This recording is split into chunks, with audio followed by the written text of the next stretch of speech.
Welcome, everyone, to the Brand Fortress HQ podcast. I'm your host, John Stojan. Today, I'm excited to have Abe Chomali, the founder of XP Strategies, with us. Abe knows advertising. He's been working in advertising and selling products online, and quite frankly, before online even existed, for over 30 years with Amazon, Walmart, his own website, and really helping other people drive billions of dollars in sales through his company, XP Strategies. And really what they do is they're a proud Amazon verified partner that really helps loving clients grow. So with that, Abe, thank you for being on the podcast and welcome. Hey, John, thanks for having me. I love that introduction. I should have you for all the places I go. Warm me up. Absolutely. So I know that, you've been in the space for a long time. We've chatted a little bit before we hit record and in previous kind of meetings and that type of stuff. For folks that maybe aren't familiar with you, can you give a little bit of your background and how you got into really just selling in general and then into specifically selling online and on Amazon? Sure. So whenever I do the about me thing, I always hesitate and I'm not sure how far back to go. For those of you who see the video, I do have a white beard, which sort of gives a little bit of it away. But so I started selling in 1991. And yes, 1991, which is over 30 years ago at this point. I originally started selling things with actual old school mail order. We would advertise products in the back of magazines. We'd have like a list of products and a phone number across the top. Call us and we'll send the thing to you wherever you're at. We'd have phones and handwritten notepads, and we would take the orders and process them and ship them all over the country.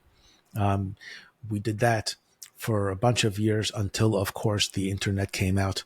Once the internet came out, we started selling in the way we saw the trends going. We started out in 1999 with Yahoo stores, which was the first real place to sell. Yahoo stores developed into our own website, driven by Google advertising and driven by price comparison websites. And about 10 years later, things shifted to eBay and then to Amazon. Since 2008 or 9, I was selling on Amazon. We drove an enormous amount of business. I ended up exiting my company in 2018 and starting the agency. And it was an opportunity for me to focus on the part of running a business that I like best. Always when I ran my businesses, my two areas of expertise and focus was the marketing, the advertising, and customer service. I hated customer service. It ate my soul. It gave me all sorts of health problems, even though I was good at it. And the ability to focus on the part that I liked, where I take an action and it turns into sales and results, that was very nice. So 2018, I focused full time on the agency end of things and helping sellers. I had always done it informally, but I realized that there was an interesting opportunity to do it in an organized way.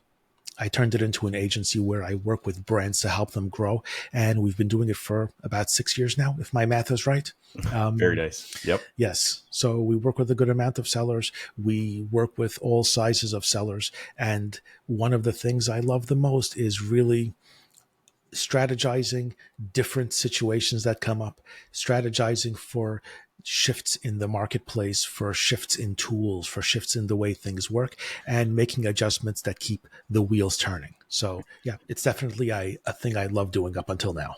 So, and I'm glad you brought up that talking about shifts, because I think this is one of the things that is so valuable. And I'm curious what that journey's looked like for you in the sense of, you talk about, starting out in 1991 and where it was, catalogs and phone numbers. Then we've got the internets, and then, eBay to Amazon. And through that transition, I feel like, every couple of months on Amazon, there's something new that comes out and everybody feels like, hey, this is the new thing and it's changing everything. I'm curious from your perspective, are there anything that you can remember as far as what pushed you towards that kind of new thing and balancing out, hey, developing your business where it's at versus, that new shiny object that became Amazon and this, big opportunity? So it's funny because my answer is going to be never. My My theory or my worldview when it comes to advertising is has two layers to it. Number one is keep doing the fundamental things effectively, like really, really effectively. Cross your I's, dot your T's, vice versa. Make sure you're doing all the foundational things that bring traffic to your product page. The other thing is there will always be new things being introduced to the mix, and they will always be promoted as a game changer. 97% of the time, they are not game changers. Much of the time, day one, a new feature is a mess. And when I'm working with someone else's money, unless the person says, hey, we've dedicated a piece of our budget to experiments, most people are careful about their profits and margins. And when we want to spend ad dollars effectively, I generally prefer to wait at least a little bit of time until there's more information on how a thing is working.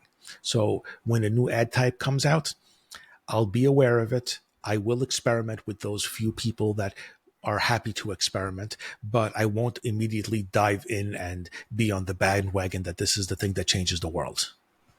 Yeah, and I think that's a good approach. I mean, right now I can just think of two examples of that. You know, Amazon sponsored TV, which just rolled out and is fairly new, and I think what's interesting about that is there's, you know, large brands that have a large spend seem like they're seeing, you know, some good results out of that, but depending on where you're at and how big your brand is, it may or may not be a good fit for you. And then the other one that I'd be curious to get your thoughts on is geo-targeting with sponsored display that Amazon just unlocked. So geo-targeting is super interesting. For those who don't understand what geo-targeting and sponsored display is, one of Amazon's ad types is sponsored display. It typically doesn't work the way keywords work. You pick your audiences and you pick some other features, and Amazon will show an ad to a group of people as opposed to showing an ad to somebody doing a specific kind of search. So regular ads, we search for, Kleenex napkins, or we'll search for a garlic peeler, or it'll be a search-based result that gets shown. Sponsored display shows to an audience. So people who are kitchen owners or who Amazon knows cook a lot, or people who have just moved is a big one. So they typically show to audiences. Now, when you're showing to audiences, you want your audience to be as tight as possible. So Amazon, like you were saying, Amazon has introduced geo-targeting, which allows us to run ads to states or regions or zip codes if we want to. Now, it definitely seems interesting. It definitely seems like it has a lot of potential, but it's also something which has to be implemented thoughtfully.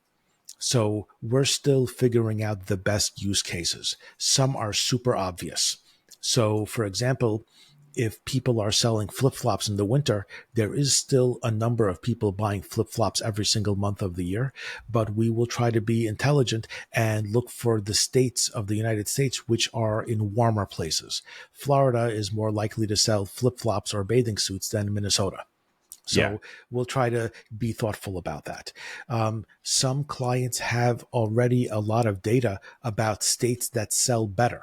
So I have some clients who are very strong with product registrations. They sell products which have actual real warranties. And because of that, they do need the buyers to register their products, and they get addresses. So they can analyze that data, and they'll actually tell me, Abe, just so you know, the Rust Belt, which is, a certain group of states that fit in that, we actually have a significant percentage of buyers there, more than their populations would suggest. If a certain state is 4% of America's population, but 10% of their sales go to that state for some reason, they are outperforming other states. So they came to me and they said, hey, Abe, we've got these 9 states that we actually seem to do really well in.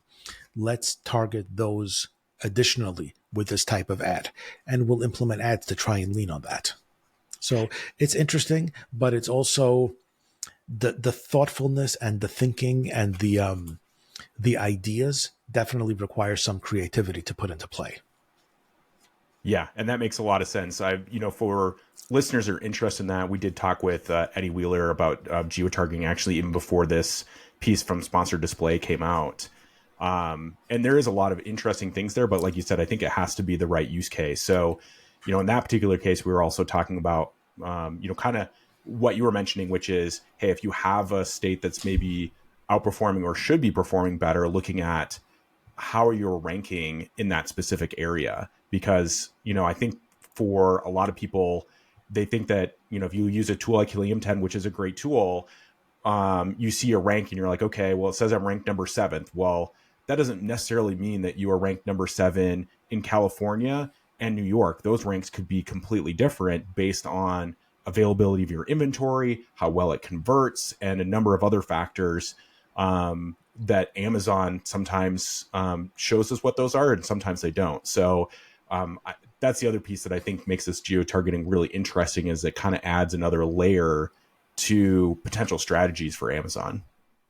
Yeah, it's definitely true. There's a lot to consider. So when you talk about inventory levels, it's funny because I actually don't like to advertise based on inventory levels. Inventory levels to me suggest a functional issue to address, not an advertising thing. So when somebody's inventory is heavy in New York and low in Ohio, it means they're not sending in enough inventory. It's not that we should lean on New York. So I would prefer to see that they're working towards fully optimizing their inventory across Amazon's distribution network, as opposed to leaning into a situation which is likely temporary as they spread their inventory over time. So that's actually a good question. Do you have any recommendations for brands that, might see themselves in that situation where they're like, hey, I'm FBA. I have what I think is a good amount of inventory, but I see that a big bulk of it is either on the East Coast or West Coast. But I have sales in, like you said, Ohio, somewhere in the Midwest, but Amazon's just not putting a lot of inventory in that particular distribution center. It's messy. There isn't a real way to force Amazon to hold inventory in a spot. But what we generally see is Amazon knows how much product you sell, and your inventory health will be factored on your inventory levels. And if inventory is not enough for everywhere, they will tighten it up with the spots that do sell more. So New York will have more than Ohio, for example. The key is just to be sending in more goods and to have to keep steering the system towards knowing that you have strong inventory positions both in your warehouses and at Amazon, and it should even out over time. Yeah. And what would you say, or what would you recommend as far as, if you have one, a kind of rule of thumb for what is quote unquote enough inventory? Because I know, obviously brands would love to run with just a couple weeks of inventory when you start looking at, cash flow cycles and that type of stuff. But at the same time, the reality of it is that your product can show as in stock, but if it's not going to deliver for 5 to 7 days, it can tank your conversion rate, because Amazon shoppers, the expectation there is that they want to get that product in 1 or 2 days. So the Amazon is changing something, and I don't know if this has come up before, but starting in a few weeks, Amazon is going to start charging low inventory fees, in which Amazon requires you to have, I think, either 28 or 30 days worth of inventory for every parent ASIN, and they evaluate it based on last 30-day sales and last 90-day sales. So if you don't have that much inventory, they start tacking a fee onto every single unit sold. They want to force and steer you towards having adequate inventory levels. Keeping that in mind, my recommendation is 45 days of inventory minimum. Once you get to 45, that is your alert to send in more goods so that you have 2 weeks before it hits that 30-day level. With the amount of inventory you're sending in should be 60 days worth. And then you'll be essentially, until it gets checked in and until it goes in, inventory will be at anywhere from 65 days or so, once current inventory gets added to the 60 days you sent in. You'll be a little bit over 60 at some point, 70 days of inventory. It rolls back down to 45, and then you replenish. And that's your generally sweet spot of inventory management. Okay. Yeah. And I think that's really important. Really, the takeaway I want people to take from that is that the impact that it has on your conversion rate, because I think that gets lost in this conversation of, if you don't have enough inventory, if you're shorting Amazon in inventory, like I said, I think everybody's seen it where they have a product that they're interested in buying it, but if they can't get it into 5 to 7 days and there's a competitor that can get it to them tomorrow, they're going to buy that competitor's product. Not only will they buy that competitor's product, Amazon knows this, and Amazon is going to display that product better organically. So it ties in both ways. Yeah. Yeah. And I think there's just so many good things that come out of having healthy inventory, and a lot of struggles that come out of not having healthy inventory. Because if you run out of inventory, that's the other thing too, is I've definitely seen Amazon put ads right above your listings that say, hey, we don't know when this is going to be back in stock, but here's your competitor. You should go buy a product from there, right at the top of your listing. Oh yeah. It's, listen, Amazon wants to make a sale where whatever point the shopper is at in their purchasing journey, where whatever page they happen to be on, Amazon wants to turn that into a sale and a transaction. And they will do it in ways that make you uncomfortable. But in the end, if you understand their goal, you sort of can't blame them for that. It's on you. Yeah, 100%. And understanding, what's required to play in that sandbox, and, having a good inventory management system and having those logistics ironed out is just a part of winning at that game. Exactly. It's funny. People talk about good management systems, but back when I was selling, inventory management used to be as simple as pulling a sheet every Monday morning to see which SKUs were running low, and then handing those over to the shipping department to replenish. Simple as that. It's like Monday morning was review. We've got 4 more days during the week to get all that inventory out. Rinse and repeat next Monday. Yeah. Well, I think that's, sometimes we make things a little bit more complicated than they need to be. And, in the case of Amazon, yeah, it can be a little bit difficult to hit exactly 45 days. But usually you have a pretty good idea of what your sell-through is, how long it takes you to get that product manufactured and shipped and all that type of stuff. And then, build in some buffer, because things are going to happen. And if you do that 80 to 90% of the time, you'll probably be okay. Yeah, it's interesting because Amazon more and more is requiring sellers to run their business like a business. And what do I mean by that? Obviously, everybody is incorporated or whatever. But what I mean is that when you're in business, like really in business, inventory is a part of what you take care of. Inventory levels, ordering, replenishment, all of that is a real functional part of the business. Whereas somebody who comes to Amazon maybe with an idea of, let's try it out, or, oh, I'll sell things that I can get easily, or things that I have in my garage. When you have that mindset, you don't have the systems in place for replenishment. You don't have the systems in place for inventory management. And that used to be okay. More and more, it is table stakes that you have to have all your ducks in a row. Yeah, absolutely. Well, and kind of, transitioning off of that. So when we look at ads specifically, I feel like that a very similar transition is happening, where it used to be that you could just have, pretty basic campaigns set up with sponsored product ads and running auto campaigns in order to sell your product. And now advertising is getting a lot more complicated. We talked about a little bit with just, kind of the geo-targeting, but I also want to come back to, something that you were talking about as far as before we hit record, as far as the context of what keywords, you target and how you think about that from the customer's perspective. Can you share a little bit of that concept and, your thoughts on that? Sure. So there's a concept that has come out. It's not really that revolutionary, but it is sort of eye-opening to think about, which is understanding what the shopper thinks. Of course, it's a very basic concept to think like the shopper does, but the way that I'm framing it here is there are 2 ways that shoppers look for things.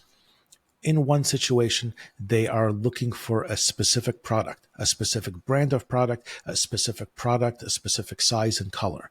So they might be looking for I'm a very big like Diet Coke drinker.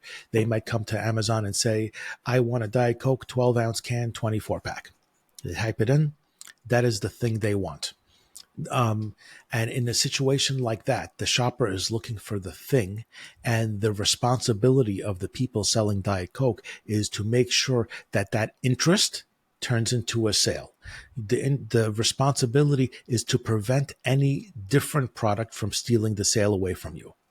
Simple. It's a thing where you're trying to fit your product to what the shopper is looking for defensively. The other way that people search is when they are unsure of the exact product, but generally know the kind of thing they want. So in this case of Diet Coke, somebody might come to Amazon and say, I'm looking for Diet Cola. They haven't chosen a brand. It's not clear what size they want. It's not clear how much they want to purchase, but they're looking for diet soda. In that case, we are trying to do a different thing with marketing. We are trying to convince the shopper to purchase our thing instead of similar options. You are not the thing that matches exactly. You are one of a few things that might match exactly. And you need to tailor your advertising to push out the competition in a different way. Now, knowing that those are two different types of intent leads us to advertising which is split. One is brand defense, one is capturing the intent, and the other one is acquiring shoppers who might not know about you already. Each type of advertising has a whole bunch of details attached to them, but they need to be treated differently. So with brand defense, you might be okay with spending a lot per click, knowing that your conversion rate will be high. You might spend $5 a click, but know that 1 out of every 2 clicks is going to turn into a sale. With other types of ads, even if you spend 40 cents a click, it might take 20 clicks to make a sale. You can't spend the same $4 or $5 a click. So if we adjust our strategies to understand what we're trying to accomplish, that leads to looking at the result differently for each type. It leads to managing our budgets differently for each type. It leads to defining success differently for our brand. And so I definitely, from my own perspective, understand and agree with that. I'm just curious. So I have heard this from brands from time to time, not too often anymore.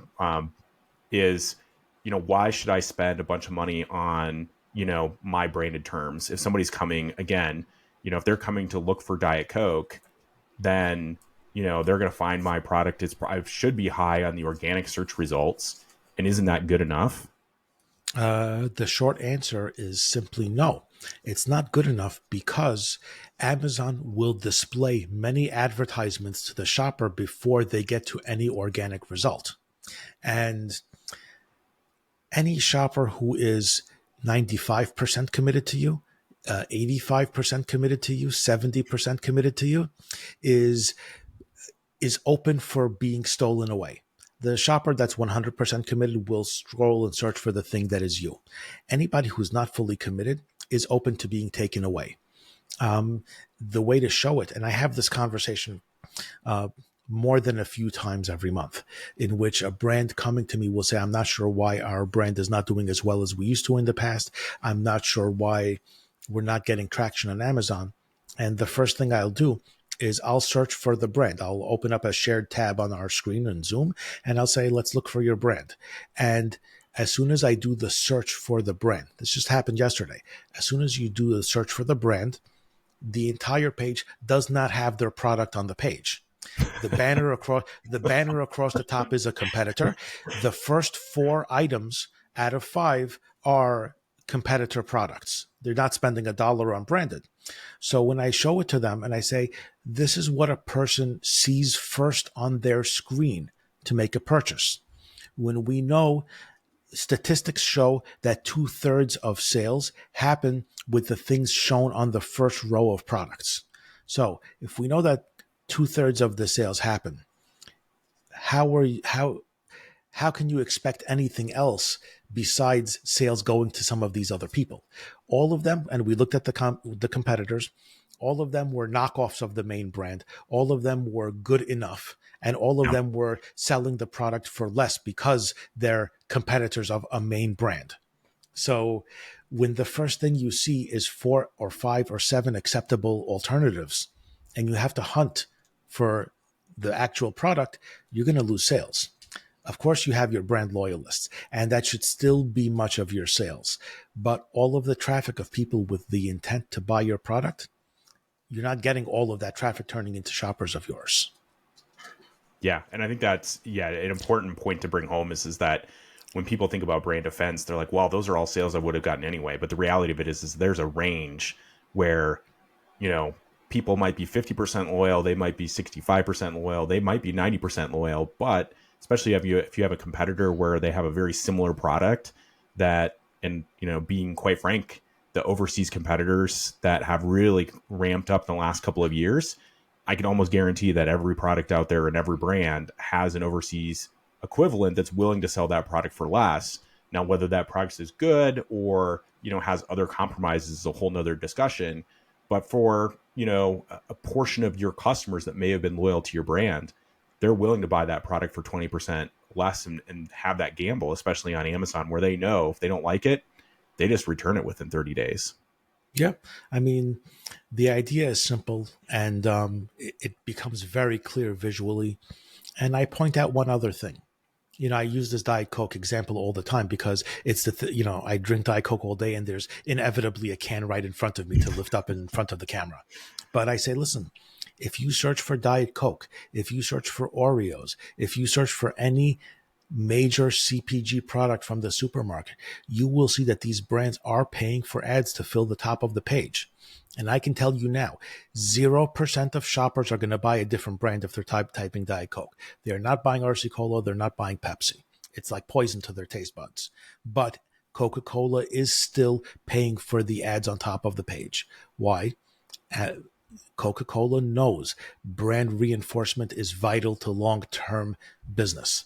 These people don't waste money. They have a finely tuned machine with profit and loss departments that have absolutely evaluated the prices of those clicks against sales. They're not interested in wasting money anywhere. And if they are spending the money to fill the top of the page, you're not smarter than them. Make sure you're present. Yeah. Well, and I mean, the other thing that comes to my mind too is that you talk about Diet Coke that has, I mean, I don't know how long Diet Coke has been around. It's been at least 3 or 4 decades at this point. But I mean, they've spent, you know, decades building up that brand loyalty and knowing what that brand is, whether you like it or not, you know what Diet Coke is. And the reality of it is that, you know, a lot of the brands on Amazon, if you're not that big player, you probably don't have a super recognizable brand name. And so you probably need to be even more aggressive about defending your brand than, you know, a company that has a product like Diet Coke that's just everywhere. Right. It's as simple as that. But the other thing to realize is, although you do have to invest to be there, because almost all of the people that click on it will end up buying, your overall cost is not going to, it shouldn't be that high. It shouldn't be that expensive to hold those clients, those shoppers to you. So don't worry too much about what it's going to cost you. And that, back to what you were talking about, because your conversion rate should be really high in the sense of, you know, if your conversion rate for your branded terms are the same as your conversion rate for your non-branded terms, there's probably something wrong. Yeah. Or something very right, because everybody's buying your non-branded term products. True. Yes, but one way or another, it's definitely an anomaly, and there should be a large difference in conversion rates between branded and non-branded, and that brings down costs. Simple as that. So for those branded, to get a little bit more tactical, what does your favorite approach look like for that? Is it sponsored product? Is it the, you know, sponsored brands to have, so you have some imagery to go and creative to go behind it? Is a combination?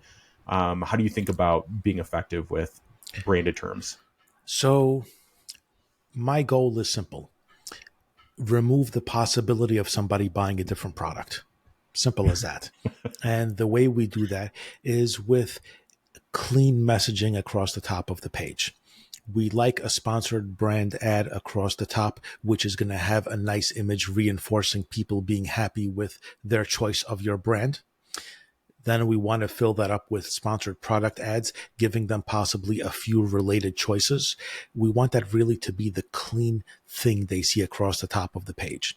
Ideally, it's going to be further reinforced by the top full row being that on-brand line of products. So the shopper, the first thing they see when they do the search is going to be all of your product. And then even as they start to roll down the page, it's still going to be your product that they see.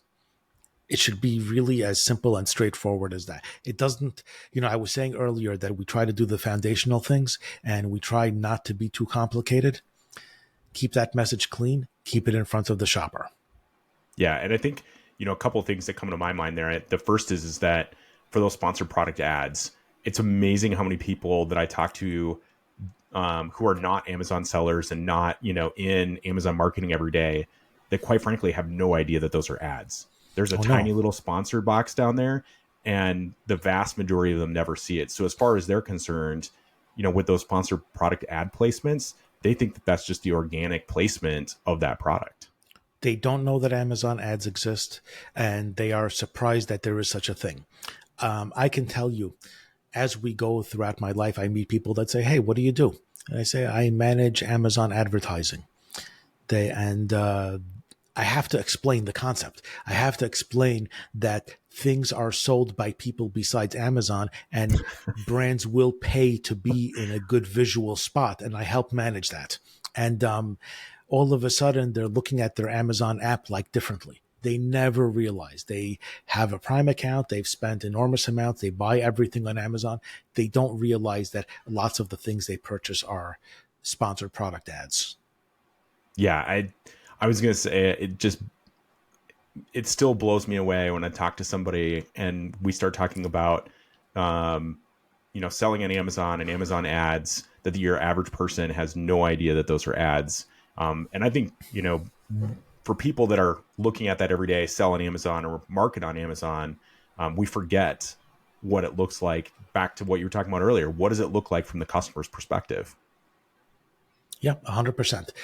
The customer doesn't know. They're looking for a thing. They're expecting that the first things shown to them are Amazon's best options that Amazon has decided on already. And they don't have any idea that somebody else could be there. And if something else is there, the shopper thinks that Amazon has decided that that's a good option for them to purchase after the search. We have to understand that, and we have to adjust our marketing within that space. Listen, there's so many examples throughout our regular life of marketing and reinforced marketing. There are people who go to their supermarket every single week of the year. 52 times they go to the supermarket, and even a few times for events and when things run low. That supermarket is still printing flyers. That supermarket is still doing things to keep the supermarket in front of the shopper's brain. People have to reinforce their brands in front of shoppers. Well, and that goes back to what you were saying earlier, which is those brands that have staying power, they're investing, whether it be in the supermarket or on Amazon, they're investing in being in those shoppers or in those flyers, because they know it's not enough to just have your product on the shelf, and it's not enough to just be in that flyer once a year or, 2 or 3 times and then be done. Like, it really comes down to having staying power, because it's not going to be, the first, second, or third time that somebody sees it. It's probably going to be the fifth, 6th, 7th, maybe 8th time that somebody sees that ad and sees your product before they go, "Oh yeah, now I need that. And here's the product that I know is going to solve my problem." Yeah. There is a saying, I don't know how much data is behind it, but there is a saying that the shopper has to see a thing 7 times before they're ready to make the purchase. And our job as marketers is to fill the first 6 times as cheaply as possible. So that's it. Get that awareness as inexpensively as possible during the first 6 times. So when they're ready to buy, they are buying. Yeah. And I like that. Because the other thing is that, and this is just my opinion, you might feel differently, is I feel like up until a couple of years ago, we were really spoiled when it came to Amazon ads, as far as, if you had a halfway decent product and a sponsored product ad targeted at a keyword that was in the ballpark of what customers were interested in, your cost per click was low enough to where you could get away with just kind of having okay strategy when it came and okay campaigns when it came to ads. Yeah, I mean, years ago, the alternative to okay strategy was no strategy. So that was what we were up against with our okay strategies. Now it's so much more sophisticated that okay strategy is, it's still better than zero strategy. But there is a lot of people with good strategy that you're going to be up against. There are a lot of people with big marketing budgets that we're going to be up against. There are a lot of people who have more money than brains who we are up against. Yeah. And they are all, we might be annoyed. We might call them people who have more money than brains, but their money is being accepted and spent. We're recording this right after the Super Bowl, and I'm not sure what the lifetime is of either this episode or of the Super Bowl commercials, but there was a whole bunch of commercials for Temu, and they might not be here in 2 years, but they're absolutely creating awareness for their products in that time. Yeah, and I mean they are influencing the landscape whether we like it or not. Yeah. Especially, I think for products that are try to compete on price on Amazon, if I can get that same product for 20 or 30% of the price from Temu, there's a lot of people that will take that gamble. Yeah, I guess you didn't watch the commercials because they told us how to pronounce it. Oh, I saw one of their commercials, but I don't remember that portion of it. Yeah, the song is like, I'm not going to sing it, but they basically say that it's Temu in the commercial. Okay. I'm still practicing how to say it right. So I learned within the last few weeks that it's pronounced Shein and it's pronounced Temu, which is not the way I pronounced either of those brand names. Okay. Yeah, like I always called it Shine, and many people call it Shine, but it's actually pronounced Shein. And same thing with Temu. Okay. I wonder, it's probably my Midwestern accent that makes it want to be a hard E, but that's okay. It's the way we read it as Americans. But yeah, there are always people with more money than brains. There are always people with massive budgets. Temu spent over $20 million on advertising, and they are still negative on every transaction that they fulfill. So all they did was create a whole bunch of more money losing sales. It wasn't a thing generated to create profits. And it is part of the landscape that Amazon has to deal with as a competitor. I don't know that Amazon even considers them a competitor just yet, but Amazon's definitely aware of their investments and how they need to position themselves going forward. Yeah, it'll be interesting to see how it influences the landscape. I think probably the thing that sellers should probably be paying a little bit more attention to, and kind of getting back to this concept you're talking about for branded terms and what customers are shopping for. What is your take on this kind of new generation? And maybe it's something new, maybe it's not, and it's just being spun in that way of more of intent for based shopping, as far as people aren't searching for necessarily size 6 dress or size 12 shoes. They're looking for, hey, I'm looking for a pair of shoes because I'm going to a wedding or whatever it happens to be, that's more contextual. What are you seeing anything on that front? I might be misunderstanding the question, but there have always been multiple ways to search for things. So one way of selling and one way of generating attention to your product is interruption marketing. So somebody is on TikTok, they're scrolling through cat videos, and all of a sudden somebody shoves an ad in their face for a product. They weren't looking for a thing to buy. They were not in shopping mode. And all of a sudden they're being forced to change from laughing to shopping. That's one type of advertising. If you have enough people looking at the non-shopping ads, you will get traction for the shopping ads. So that's one. It's an interruption in your shopping process. The other type of ads is or the other type of marketing is people are looking for a thing. Now, sometimes people will look for specific products. Sometimes people will look based on situations like you described. Somebody says, I have a wedding coming up and I'm looking for a dress for it. I think at this point, shoppers are still trained to translate the sentence into a search. So they're not writing a sentence. Amazon, I have a wedding on Tuesday. Tell me what would be nice to wear. They're not doing that yet. They know to search for little black dress with sequin size 4 or whatever size you might be. So they already know to translate the sentence in their head, or they know to translate the need into a search query. People still know how to shop that way. People are still trained to shop that way. AI is going to steer us gradually towards those sentences, but the AI results have to be good. Amazon just changed their backend to allow for 500 characters of back-end information. It used to be 250. My thinking is that by allowing sellers and allowing brands to use a longer and longer group of unrelated words, or a longer and longer group of words which are situational, it's going to train the AI to be able to answer questions like, what gift do I get for my girlfriend if I forgot Valentine's Day? You'll be able to tell the AI has more information from the back end, and it'll be able to give better and better answers. When you were very restricted in what you could do, you're only able to say heart, necklace, red, sequins, 16-inch chain. You have to use the most descriptive words first to match with the shoppers who know how to use searches.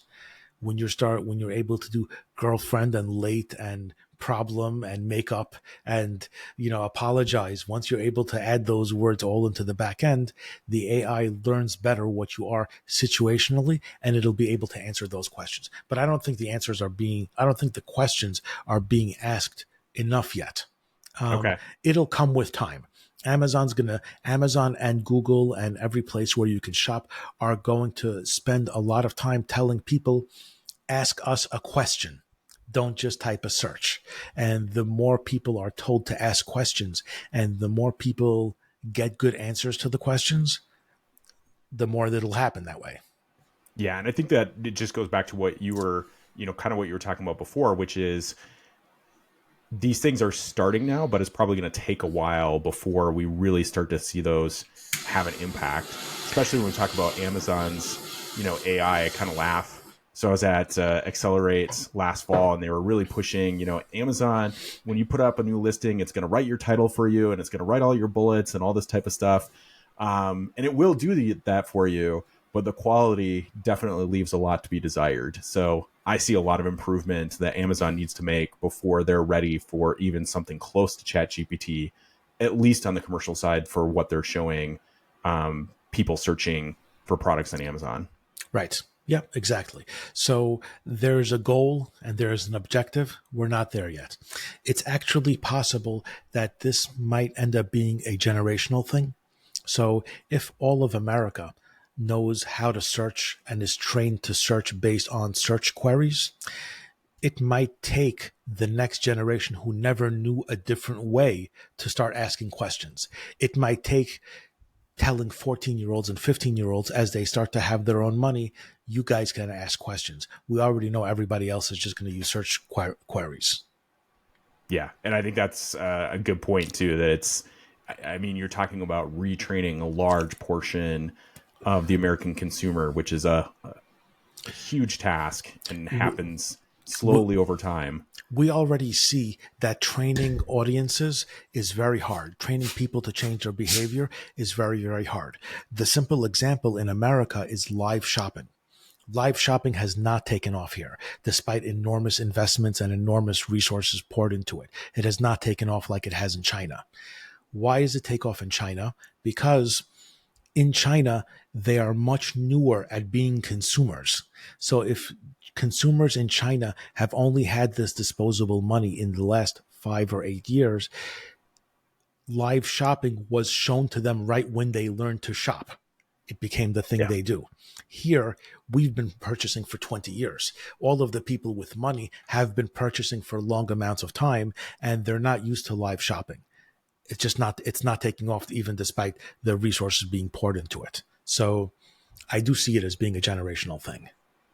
Yeah. So, and I think that's a good point of, hey, this is something that's coming down the, probably going to happen at some point, but probably not, in the near future that we can see very easily. So kind of pulling it back in to things that, based on the present, what we see right now, what is maybe one tip that you would give to, brands that are in that area where they're, 6 or 7 figures, they're looking to grow. Is there a tip that you would give to them out there? The number one tip that I have these days is dip your toe into every marketplace. What we're seeing is it used to be Amazon and everyone else. There was no second place. Now, very often we're seeing that it is possible for SKUs to take off. It's still Amazon and everyone else, but if you have a little bit of your toe, a little bit of your investment into every marketplace, they are making up more and more of the sales picture than ever before. The wild card is TikTok. One thing which is different from TikTok to every other marketing platform, every other sales platform, is that it is possible for a few dollars of marketing to give you an enormous amount of sales. What do I mean? On Amazon, you generally cannot get more than one sale for any individual click. That's it. Maybe if you have subscribe and save, maybe if the person buys 3 units, but you are generally limited to one click leading to one sale. You might be, if you count in organic, one click might be worth 2 or 3 sales over time because you have the ratio of 1 or 2, of 30 to 50% of your sales being advertising versus organic. That's fine. TikTok is the one place where a video or a piece of ad can take off and turn into one video launches at 9 p.m. right as you're going to sleep, and you wake up in the morning and 4 containers worth of goods have been sold just from that. So just from that, it happens. Of course, it's not reproducible, it's not reliable, but it is possible to happen. And it's the only place where that can happen. So you need to be there, and it's either a 2% chance or 0% chance. If you're not there, 0% chance. If you are there, 2% chance. Be where those things could happen. Yeah. And sometimes it's better to be lucky than good. And sometimes you do get lucky and, be the beneficiary of that. Well, Abe, I appreciate, all the conversation today. For folks that are interested in learning more about you, where's a good place for them to go?